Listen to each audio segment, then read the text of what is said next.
Here is your story. There are people from your past who live in a specific, protected part of your memory, not because you've kept them there intentionally, but because life pressed them in so deep during a particular season that they became part of the foundation, and you carry them whether you mean to or not. For Carter Webb, that person was Simone Ellison.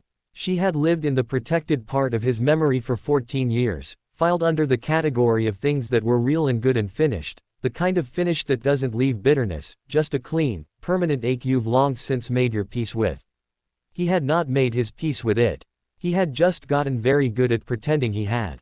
Carter was 38 years old, a high school history teacher in Raleigh, North Carolina, and the father of a 9-year-old daughter named Iris who had opinions about everything and apologized for none of them. He had been raising Iris alone since she was 4, after his marriage to a woman he had loved in a different, quieter way than he had ever loved anyone in his youth, dissolved not in a single catastrophic moment but in the slow, sad way of two people who had grown in directions that no longer intersected. There was no villain in that story. Just two people who had made a sincere effort and arrived, mutually and exhaustedly, at the truth. His life now was full in the way that single parents' lives are full, relentlessly, practically, with very little white space for anything that didn't have a direct bearing on Iris's well-being or his ability to keep the lights on. He coached her soccer team on Saturday mornings. He made her lunch every night before he went to bed because mornings were already complicated enough. He read parent newsletters and tracked vaccination schedules and had once spent an entire Sunday evening researching the migratory patterns of monarch butterflies because Iris had declared them her new passion and he refused to be less informed than a 9-year-old. Parent-teacher night at Iris's school, Eastfield Academy, was a Thursday in October.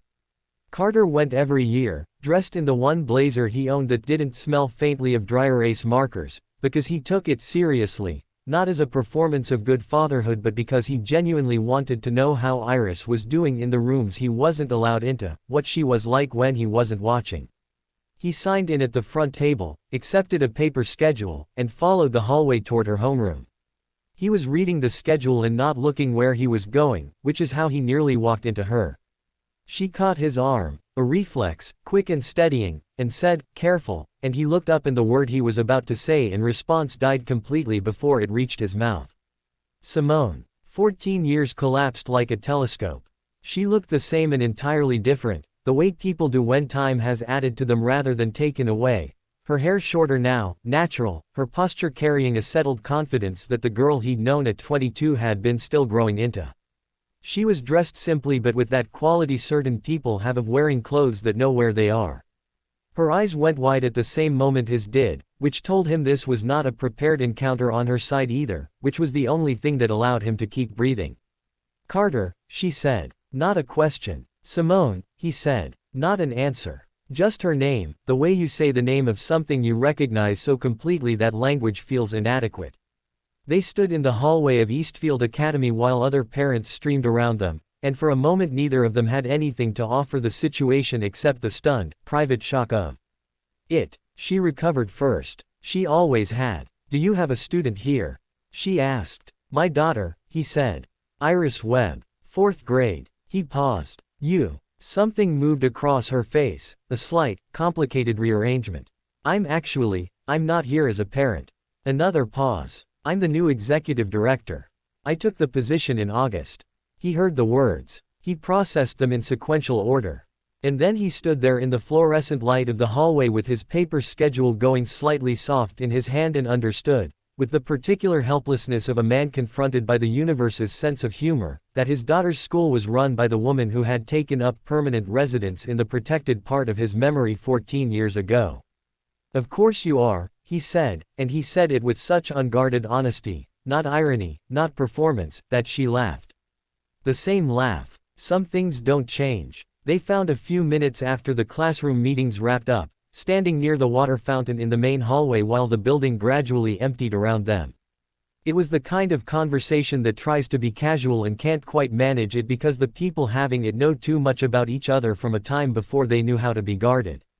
She had grown up in the 14 years since Raleigh, gone to Columbia for her master's in education leadership, worked in district administration in D.C., run a charter network in Atlanta before coming back to North Carolina. She had built a serious, substantial career and she wore it without apology, which Carter found he had no interest in apologizing for on her behalf. He told her about teaching, about Iris, about the soccer team and the monarch butterflies. She listened the way she always had, with her full attention, nothing reserved. "You're coaching her soccer team," Simone said, and it wasn't quite a question. "Every Saturday. And you made her a monarch butterfly expert." "She made herself one. I just kept up." Simone looked at him for a moment with an expression he couldn't fully read. "You were always going to be that kind of father," she said quietly. "I remember thinking that. Back then. He didn't know what to do with that, so he did what people do with things that move them more than they're prepared for." He looked away briefly, found his composure in the middle distance, and looked back. "You were always going to run something," he said. "I remember thinking that too. It was not a rekindling that happened overnight, because real things don't work that way and both of them were old enough to know it. What happened was slower and more deliberate. A conversation after a school board event where they were both in attendance, a coffee that turned into 2 hours on a Saturday morning, a series of text exchanges that started professionally and gradually became the thing texts become when two people are being honest with themselves about what they actually want to say. There were complications, real ones. She was his daughter's school director. He was a teacher in the same district.